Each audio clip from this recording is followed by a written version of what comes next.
about fears. Let's talk about love.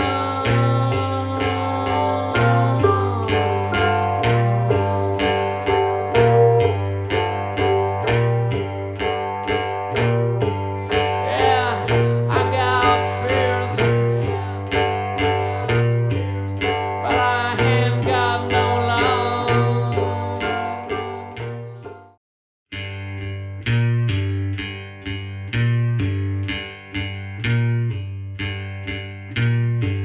Yeah, let's talk about fears. Yeah, let's talk about love.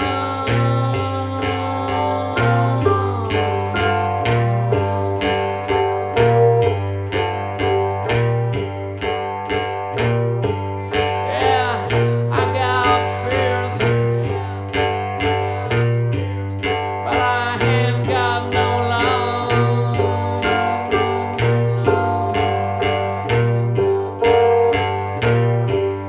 Yes, I got fears. Fear of plane crash. Fear of car crash. Oh, fear of sex. Fear of alcohol. Okay, so today what I want to talk about is I guess we can best describe it as the unexplained death of 6-year-old Katherine Korzilius. I became familiar with this case a long time ago when I was a teenager, when I saw it on Unsolved Mysteries. It's probably one of the most mysterious cases that I've come across. So what we're going to do here is look at some scenarios, and we're going to deduce like we always do, possible to probable, to try to determine what happened. This is another one of those cases that I'd really like to see the medical examiner's report, and I searched for it as best I could. I could not come up with anything. The family did hire a private investigator, but I also read that she was a psychic. And you know how I feel about psychics, but I would like to look at this case for sure. So we're going to start on August 7th, 1996. A very hot day in Austin, Texas. Now, we have the mother, Nancy, the brother, Chris, who the brother's just a few years older, I want to say, than Katherine. And Katherine, again, is 6 years old. They're out on a day of shopping. They're getting golf clubs for a birthday present for the dad. The dad, in fact, is a manager of some sort for John Bon Jovi. They pull in to, and I'm going to show a map here of the area. The area is called Eldred Circle. I'm sorry, it's not Eldred, it's Elder Circle. There are about 40 homes back here. Through my research, the average home there is about $1 million. Very nice homes. Why do I say that? Because it's going to come into play during my assessment when I try to deduce the possible to the probable. They go to the mailbox. The mailbox is at the beginning of this circle, and they get the mail. From what I understand, the 6-year-old Katherine gets out, gets the mailbox, gets the mail, and asks to walk home. Home is only 4 houses away. It's a circle, okay? So there's 2 ways that you can get home. The long way around or the short way. Mom and son began to drive the long way around. Daughter begins to walk the short way around. It's an affluent neighborhood. sparse traffic, very quiet, and she's done this before. Mom and son get home, daughter never comes. Son comes in and says, "Hey mom, she hasn't made it home yet." And she says, "Well, why don't you walk down to the mailbox and check on her?" He walks down, comes back. Mom, she wasn't there. He's kind of hysterical. They get in the car and now they drive. From what I understand, this isn't clear to me, whether they drove the short way back to the mailbox and up around. However they did it, they find her on the long way around, up here, laying in the road. As if she would have walked the short distance, she would have actually went by the house to where her body was located. Or for some reason, if she went the long way, the way the mom drove, that's where she was located, in the 1100 block of Elder Circle. She was still breathing when mom found her, but she was unconscious. They drove her 25 minutes to the ER, and she never recovered. She died from a fractured skull, and the original, not cause of death, I guess, but because it wasn't official, but they were looking at it as a hit and run. Yet, when the medical examiner did the autopsy, they found that her injuries were inconsistent with a hit and run and more consistent with being thrown from a moving vehicle or possibly falling off of a moving vehicle. How the heck did she get here? Let's look at the time frame, okay? They stopped to get the mail at 4 o'clock. They found her body at 4:15. You have 15 minutes that something horribly tragic happened. Now, something horribly tragic can happen in 30 seconds. But in this case, we have 15 minutes to work with. So what happened? Natural death, we can obviously get rid of. She had a fractured skull. But we have accident and we have homicide. Those are the two that we can deduce from. Suicide's another one I was thinking of. We can get rid of that. But we can look at accident or homicide. So right off the bat, we're able to deduce down to two. Originally a hit and run. Now, 3 days later, I want to say, after she died, they bring in some canine units to track her scent. And they track her scent from the mailbox to the short way that she was going home. And they pick up her scent in a vacant lot. And then they lose it. I've had a lot of opportunity to work with canines. Not an abundant amount. I'm not an expert, but I've used cadaver dogs on 1, 2, 3, maybe 4 cases that I worked on, and I've used canines in a lot more than that during drug work when we're investigating drugs. And I had a lot of confidence when it comes to drug work with canines. I've seen them find stuff hidden. It's remarkable. I have not had good luck with tracking dogs or cadaver dogs. So, do I take any stock into them taking her scent from the mailbox to this vacant lot? I gotta be honest, I don't. But I need to know more about that vacant lot. You know. The mom has come out to say that now she believes that her daughter was abducted in this vacant lot. But her theories have changed too.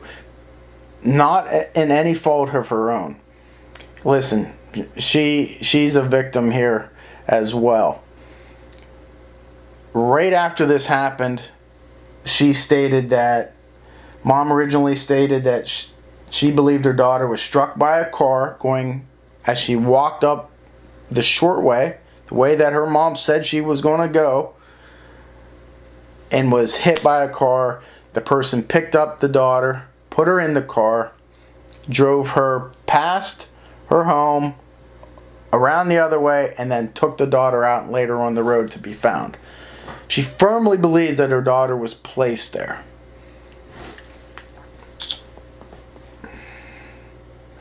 And then later on, I think maybe after they hired this private investigator, they changed their mind to someone abducted her. Maybe it was after the canine unit got the scent from the vacant lot. I'm going to tell you why I believe we can rule out the abduction and murder theory. First of all, the time of day. Now, I know anybody can get murdered at any time of the day that they want. But you're talking 4 o'clock in the afternoon. It's when most people are, and it was a Wednesday, they were getting ready to come home from work. It is an inopportune time to murder somebody. And if you do murder somebody,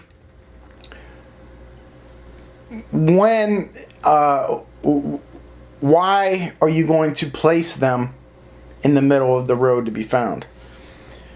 She had a fractured skull.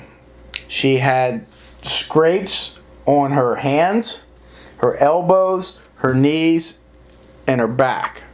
Now again, I also saw that she had them on her shoulder, but until I see that autopsy report, I can't say 100% sure. So I always get the question, how do you become a cold case detective? Ken Maines, how did you become a cold case detective? Well, I had that in mind a long time ago, over 10 years ago, and I got the answer right here. Mastering Cold Case Investigations, a guidebook for detectives.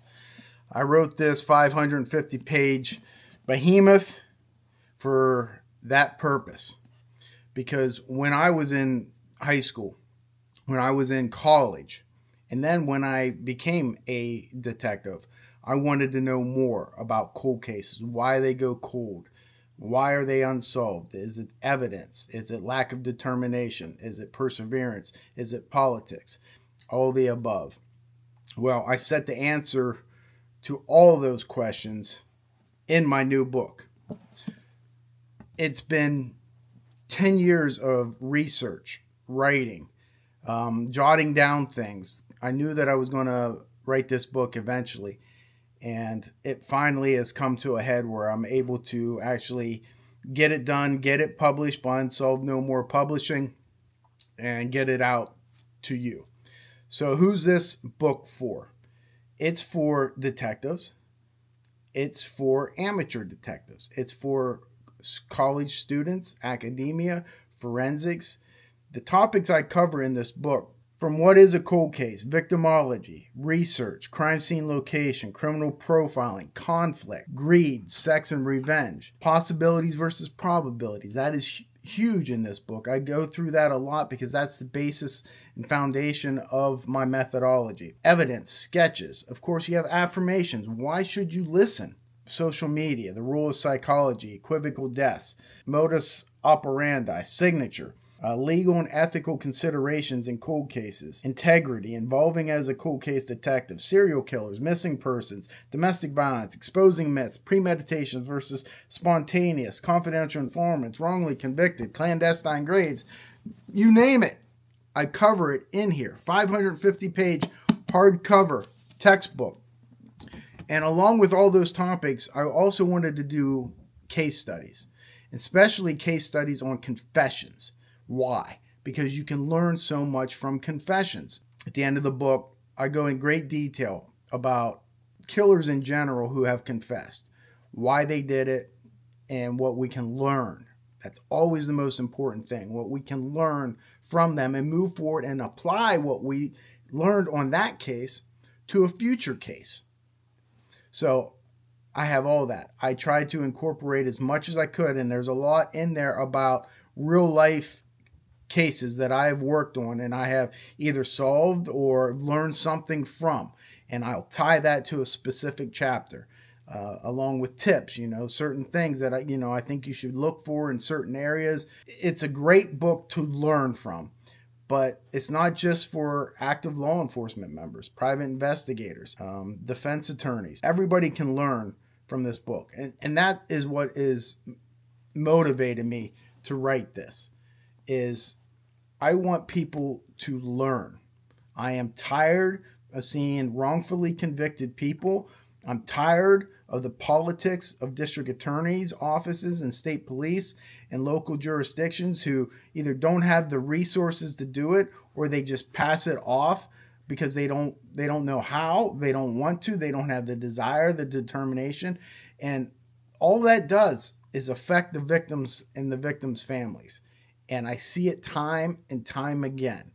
You will see endorsements and affirmations from victims' family members in here who I've worked with in the past because they are the most important people.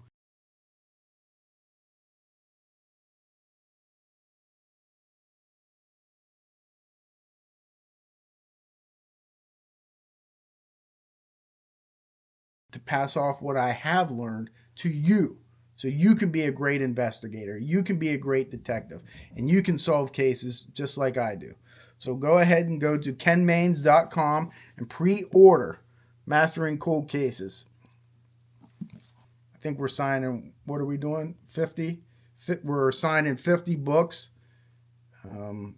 for pre-order, getting them out to you before this goes on sale on Amazon and unsolvedpublishing.com on April 7th.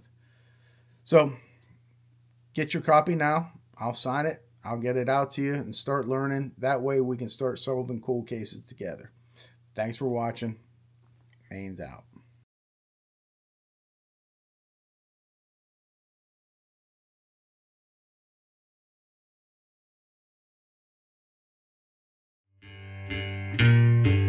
Yeah, let's talk about fears. Yeah, let's talk about love. The time of day bothers me. The location of the child bothers me as it relates to a murder. An abduction, kidnapping, I saw. This is by no way a kidnapping. You don't kidnap and kill a child and leave it there to be found. It destroys the whole kidnapping scenario. Much like JonBenet Ramsey. You don't say you're going to kidnap somebody and write a ransom note and then don't take the body and leave the body to be discovered because you'll never receive payment. This is not a kidnapping. It's a wealthy area. I said that before. Okay? This is not a high risk area for murders. I would beg, without even doing any research, in that area, in 100 years, I'd be surprised to see if there was one murder. It just is not that type of area. Again, 40 houses within that circle. Nobody heard nothing. Nobody saw anything. So let's rule out the abduction murder theory. I just don't believe it happened. The fractured skull. Sure, that could be indicative of a homicide. But for what purpose? What purpose would this little girl be murdered for? She was not sexually assaulted. And again, I just ruled out that she's not being kidnapped. You have to have reason. You have to have motive to kill somebody. Even if it's fantasy. If it's gang initiation. You have to have a reason to murder somebody. This little girl is, and when we talk about victimology, she's a low risk victim. The lowest risk that you could get. She doesn't live in a high risk area. She doesn't have a high risk occupation. Her parents don't have high risk occupation. So you can rule it out. Now, the one thing in victimology that I'd want to know, was she adventurous? What was her personality like? Did she like to play in the woods? Would she go into a vacant lot? All those questions I never seen answered. I'd want them answered. It's not murder. It's not murder. It's just not. There is no signs there that it was murder. Let's go to the next area that it could be. What they originally thought, a hit and run. Now, why could it be a hit and run? Well, the injuries are consistent to me with a hit and run. Now, the medical examiner ruled this out. He said she would have had fractured ribs, her legs would have been broken. I disagree with that. The reason I disagree with that is because we just seen an example. Just seen an example recently in the news. Bob Saget. Okay? He dies. He has a fractured skull. He dies in bed. How does he get a fractured skull? I'm looking at that like, oh my God. We missing something? That's homicide. Luckily, nowadays, we have cameras. We see that his door never came open. He was not killed. He fell. Hit his head. Hard enough to fracture it. Can you believe that? And then he gets in bed and goes to sleep. So it happens. Okay? The speed limit in that area, at least now that I see, and I'm staring at it right now, 25 miles an hour. Now at the time, maybe it wasn't posted. Maybe it was 35. You could have been going 10 miles an hour and hit this child, and she fell back and hit her head on the pavement and fractured her skull. You wouldn't have had fractured ribs. The only way you're going to have fractured anything is if they're speeding and it's a hit and run. This certainly doesn't look like that at all. Could it have been somebody was just moseying around, going the speed limit, 25 miles an hour, looked down to pick up a CD, a cigarette, whatever, and hit the child? Yes, I believe that's possible. Maybe they were doing something illegal at the time. Maybe they were smoking a joint. Figured, hey, I'm going to get caught. I'm just going to leave. It's possible. So I would not rule out a hit and run based just off of what the medical examiner said. Let's look at the third, and I think maybe the most probable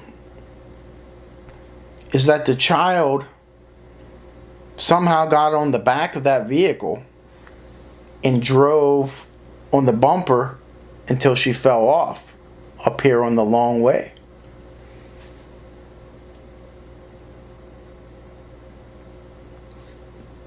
I say most probable. How about I just say probable? Probable. Again, victimology. Remember what I just said. I'd want to know whether she's adventurous. I'd want to know whether she's done that before.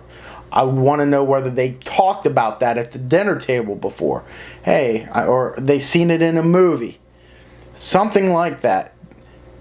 That she would get on the back of that Suburban, and I believe that's what type of vehicle it was, and then fell off as the mom was driving.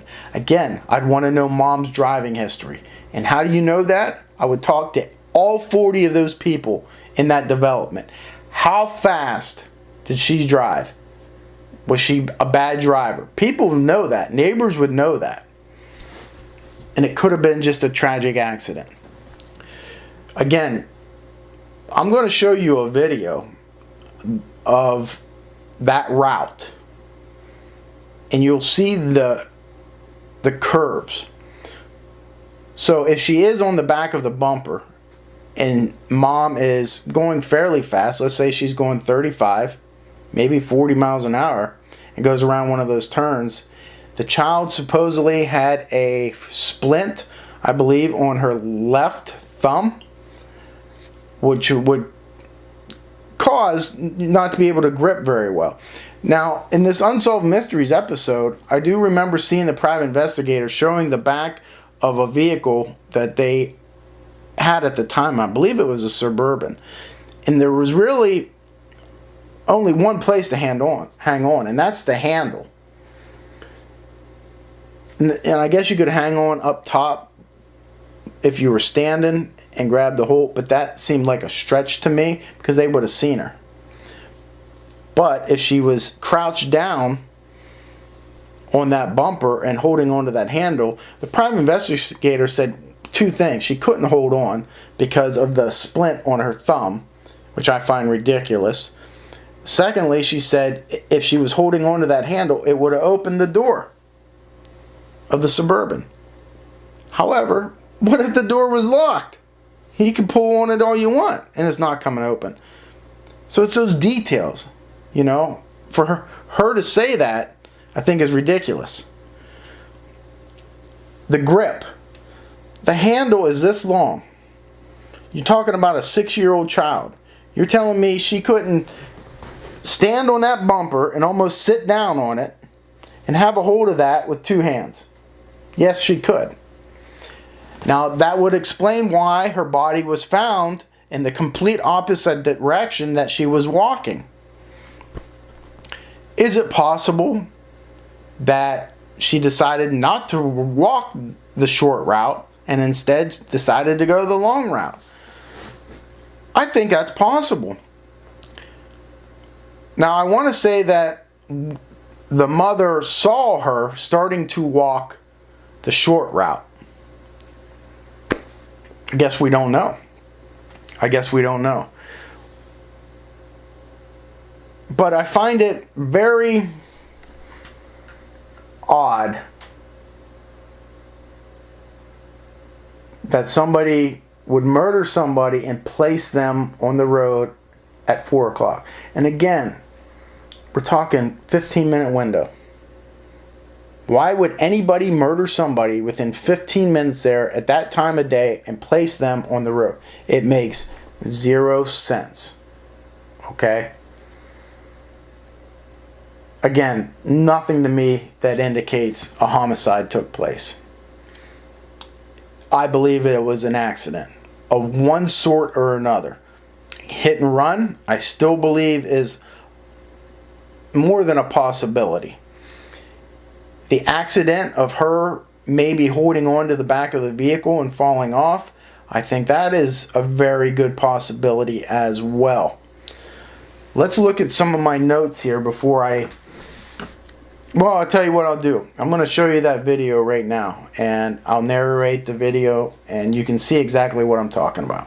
Okay, so what I want to do is walk you through the route that Katherine would have taken and the route that the mom and the brother drove. So this is the mailboxes where they got the mail. Katherine wanted to walk home. So she would have gone this way, which is the shorter route. Okay. She would have came up here. There was a vacant lot over here at the time. But we're not worried about that. I want you to take notice, okay? You have a walker there. You're going to take notice of these homes. You're talking $1 million homes. Very nice. There was only 4 houses at the time until she got home. Now it looks like it's a long way on this map, but we're there. Okay, 809. That's where they lived. That's how far she would have had to walk. But now we're going to go back and I'm going to show you the route the parent took. Okay, now we're back at the mailboxes. Now this is the route that the mom and the brother drove. They would have made this turn here. Now while we're doing this, I want you to just look at the houses, the area.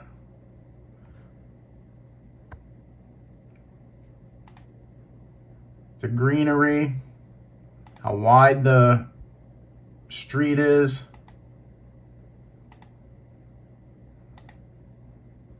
There's 40 houses up here at the time.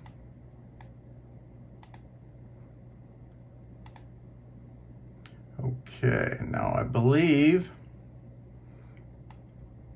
that the little girl's body would have been found right in this area. Now, I'm not 100% certain of that, but trying to deduce from the newspapers, the one newspaper clipping showed this entrance and the body being near here.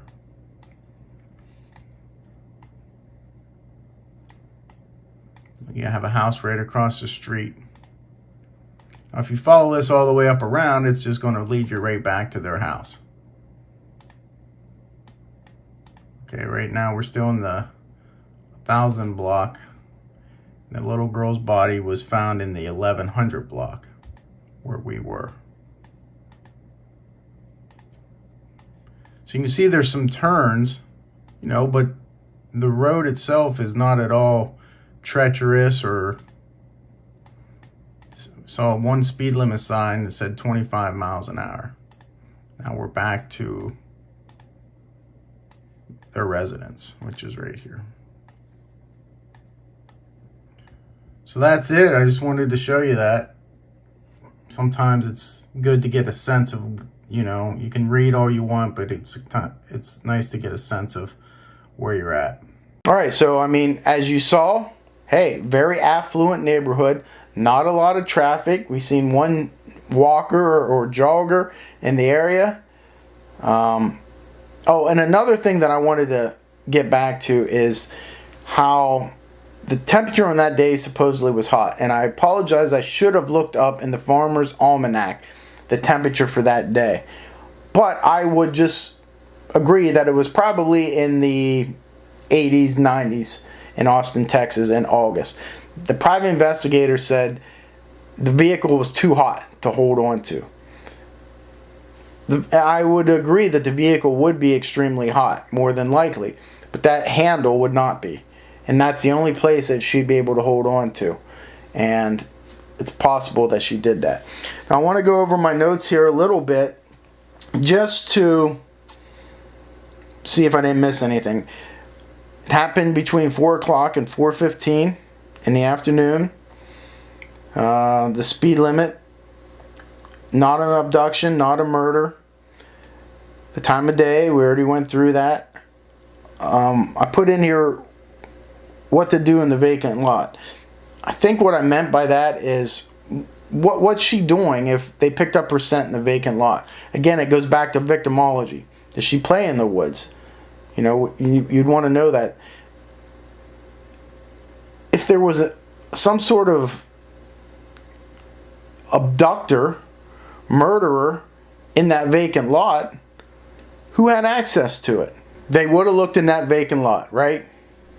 I mean, you look in there for cigarette butts, any other sort of evidence, tire prints, just in case. But again, I think we could go back to accident, whether she's on the back of that bumper or hit and run. Now, if it's a hit and run, certainly, you're going to interview all 40 houses and surrounding from that. But I would, you would inspect all of their cars, obviously, but also any workers, any construction workers, any delivery type people from that area. You'd want to know all that.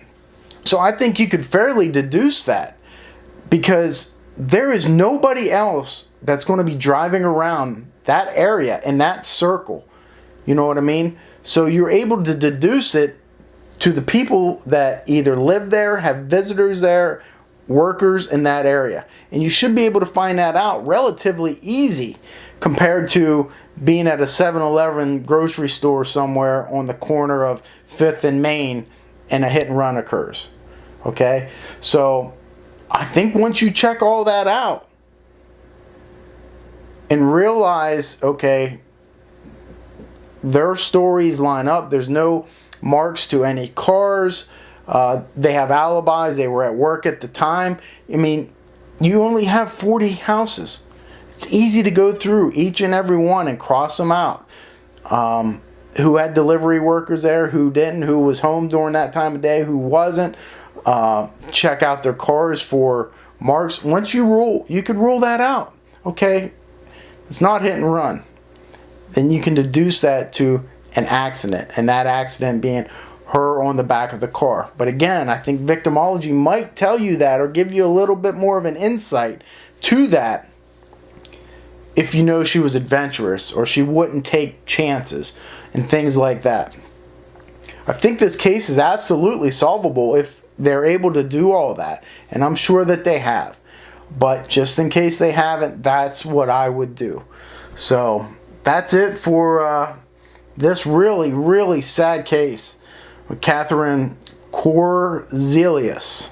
And I'm hoping I pronounced that last name correctly. Such a tragedy, 6 years old, especially if it was an accident and she was on the back of that car. Can only feel for her mother and all of the family and friends. Just a tragedy all around. I tell you, sometimes it makes you wonder, makes you question things. It's just sad. 15-minute time frame. Everything's happy, everything's good. And then how your whole world can change in 15 minutes of a normal day. It's really sad when you think about it.